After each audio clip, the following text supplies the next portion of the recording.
Hi everybody, I'm Dr. Vincent.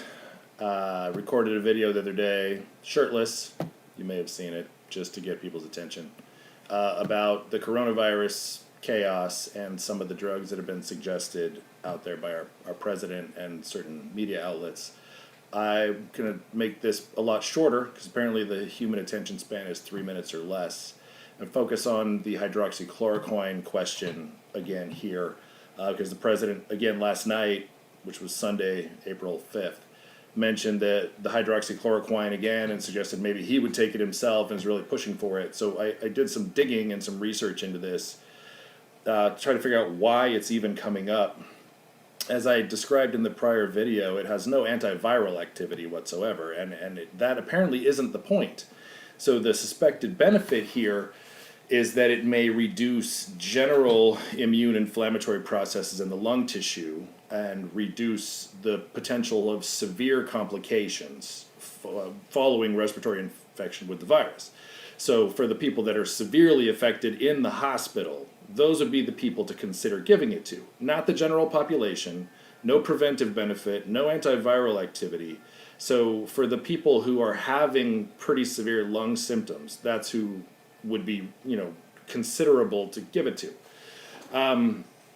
But this has been tossed around apparently for at least 15, 16 years from what I could see. Since the SARS outbreak, 2002, 2003, there were mentions of sporadic use of this drug since then. And it's been looked at to a limited extent. I couldn't find any clinical trials, as Dr. Fauci is mentioning. They're trying to now promote clinical trials where they give it to people and placebo to others and see if it works or doesn't work clinically. And that's important, you have to do that.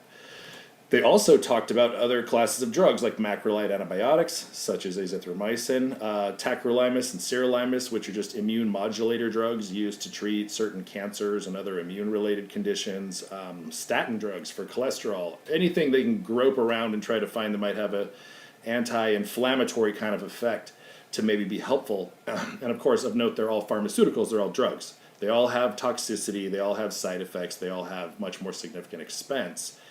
And none of them really seem to have supportive data. All the studies I could find mentioning this conclusion at the end say there's really no evidence to support using these things. That's what they're trying to look for now, and they're pushing to do it quickly. So maybe something will come of that.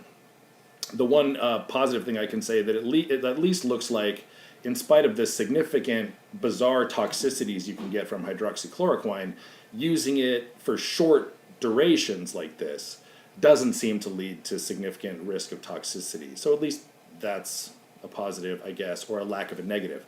I'm going to make a series of a few other videos discussing specific natural substances, 3 of them in particular: vitamin D, vitamin C, and N-acetylcysteine, and maybe vitamin A.